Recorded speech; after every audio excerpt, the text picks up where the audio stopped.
Сәлем достар, бүгін Бұрхан Адиханов біздің Адиханов Education бағдарламасы бойынша офферларды сөйлесетін боламыз. Бүгін именно бөліп әртүрлі бағытқа таңдауларды жасадым. Жалпы бұл жердегі мақсатымыз именно сіздің саладан кім қандай нәрселерге түсіп жатыр, солардың барлығын қарастыру, чтобы сізде видение болсын. Өйткені көп азаматтар менің саламнан вообще адамдар түсіп жатыр ма, шанс бар ма деген секілді сұрақтар болады. Сол себептен достарыңызды белгілеп бөлісіңіздер, егер де осы мамандықтар сіздерге сәйкес келетін болса.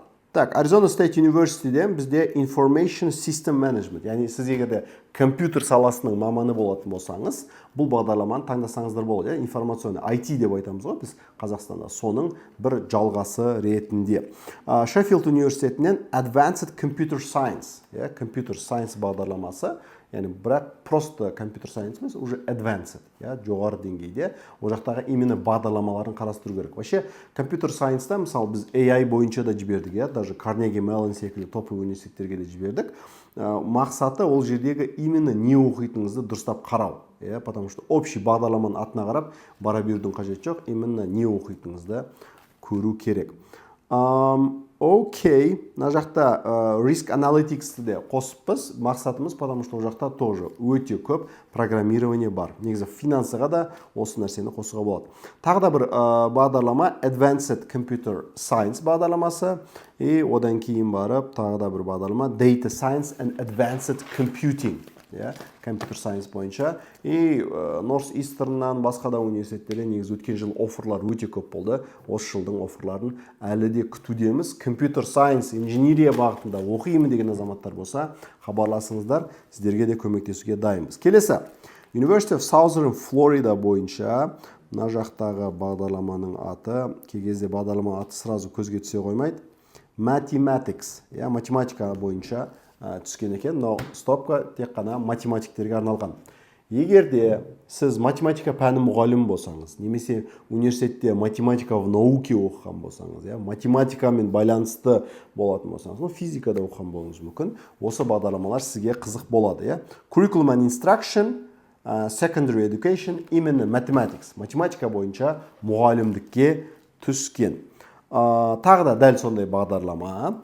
Енді University of Floridaдан бұл жақта School of Teaching and Learning бойынша Mathematics Education бағдарламасы, математика в образовании бағдарламасы. University of Washington, Сиэтл қаласынан Applied Math, яғни қолданбалы математика, Applied and Computational Masters бағдарламасы. Получается, қолданбалы математика, қолданбалы и именно компьютер бойынша да деген бағдарлама өте керемет. Сол үшін сіз тек қана математика в образовании емес, осындай Applied Math'қа, былайша айтқанда Data Science, Big Dataға да барсаңыздар болады. Master of Arts in Teaching, Mathematics Education бағдарламасы. Бұл бізде қандай университет? USF. Глазго университетінен тағы да бір Applied Math бағдарламасы.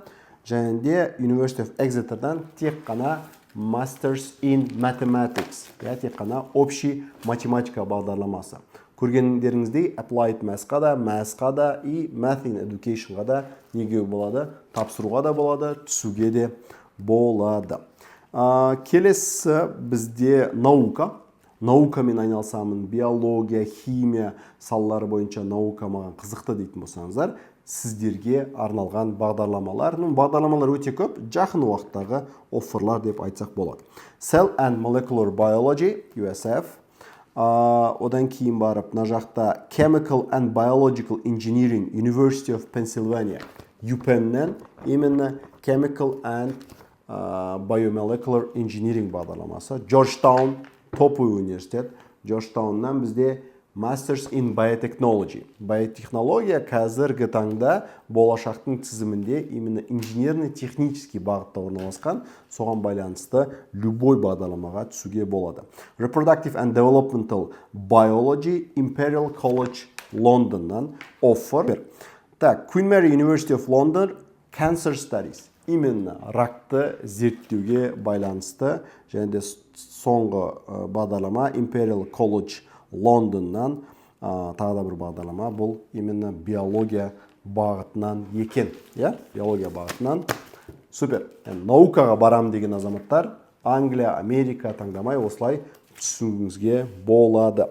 Келесі, USF-тен бізде Masters in Medical Sciences, яғни ғылыммен айналсам деген біздің именно дәрігерлеріміз болатын болса, Қазақстанда именно дәрігерлер, медицинаны бітіріп жатқандар, оқып жатқандар, оқимын, түсемін, ары қарай өзім білімді жалғастырамын, потому что қазіргі таңда именно медицинадан тек қана практикадағы емес, ғылыммен айналысатын дәрігерлер де өте маңызды болады, потому что кей кезде табличка көресің, MD, PhD деп тұрады, PhD-ге бару үшін бірінші магистратура оқу керек. Немесе магистратураның өзімен де сіздер көп ғылыми жұмыс жасай аласыздар. Джон Хопкинс университеті бұл именно медицина саласында номер 1 университет. Сол жақтан Master of Health Sciences in Health and Behavior and Society бағдарламасынан offer. South Floridaдан бізде offer Master of Public Health in Public Health Epidemiology. Яғни Public Health-тың өзін әртүрлі концентрейшндарға бөлген, соның ішіндегі именно эпидемиология саласы. Тағы да бір University of Illinois at Chicago MPH Degree Program in Community Health Sciences бойынша offer. University of Southern California бойынша Master of Science бағдарламасы Pharmaceutical Science бойынша алынған offer. Супер.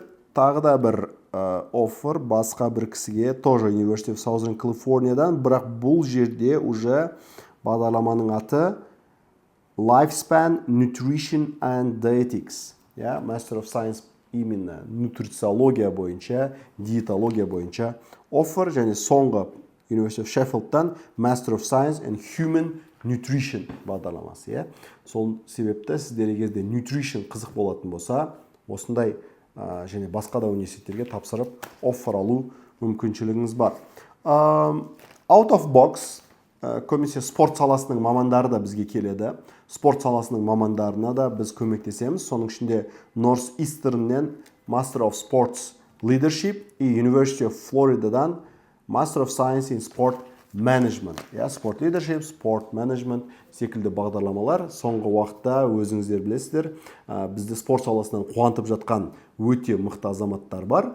Сол кісілердің осындай салада оқып, келешекте коучинг немесе жаңағыдай тренер немесе өте үлкен лауазымға барған кезде оқып алғандары әрине өте пайдалы. Соңғы бағдарлама сирек болады, сирек тапсырады. Именно искусство саласының адамдары, искусстводан именно мәдениет саласының өкілдері егерде оқимын дейтін болса, Master of Science in Arts Administration. Именно Arts Administration Бостон университетінен алынған offer.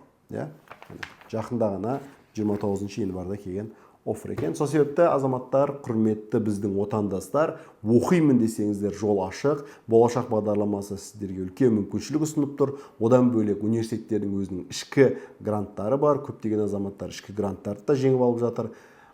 Хабарласыңыздар, сіздердің кейсті талқылап, сіздерге сәйкес қандай университет бар тауып көмектесуге дайынбыз. Келесі кездесулерде кездескенше сау саламат болыңыздар. Сұрақтарыңыз болса комментарийге жазуды ұмытпаңыздар.